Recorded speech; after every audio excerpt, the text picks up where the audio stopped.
وَإِذَا قِيلَ لَهُمْ, and when it is said to them, اتَّبِعُوا مَا أَنزَلَ اللَّهُ, follow what God has revealed.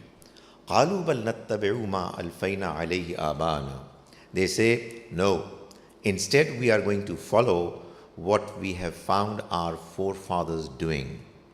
أَوَلَوْ كَانَ آبَاؤُهُمْ, are they going to do it even though their forefathers لَا يَعْقِلُونَ شَيْئًا, did not use their intellect at all, وَلَا يَهْتَدُونَ, nor were they guided.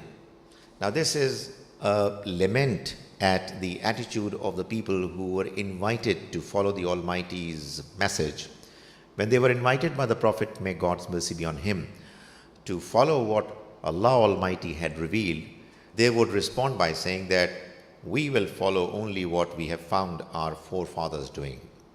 Now, the traditions of the forefathers are indeed worthy of being respected, but only if those traditions are not against the Almighty's law.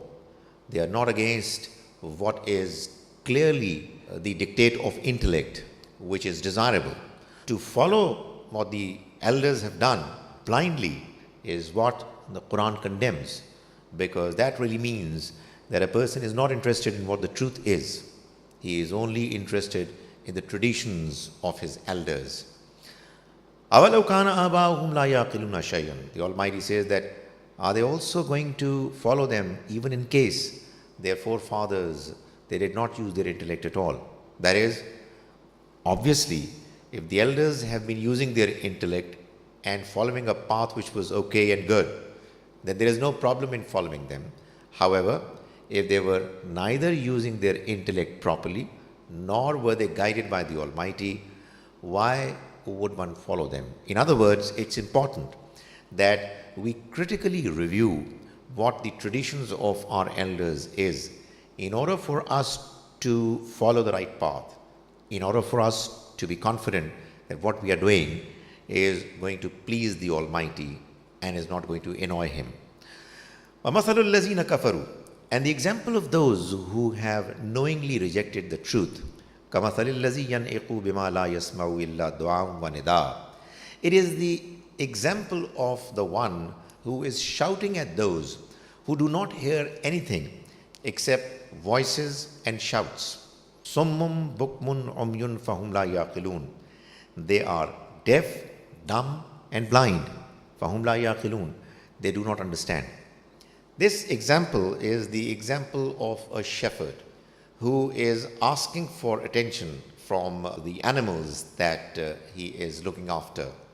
And the Almighty says that when the shepherd shouts at the animals, they do not hear anything except the noise and the shout of the one who is calling them.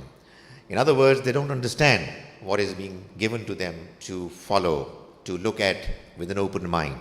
So, those people who have chosen to become knowing rejectors of truth, kuffar, they don't use their intellect. It is as if they are being invited towards the truth, but they are refusing to understand the truth. They are not hearing anything except for noises and shouts. That indeed is a tragedy. There are people who are invited to understand what the truth is, who are presented with arguments, presented with the verses of the Almighty, but because they are so firm, they are so rigid in their understanding of what they already have, that they do not want to listen to anything else. The Almighty is saying that their example is no different from the example of animals.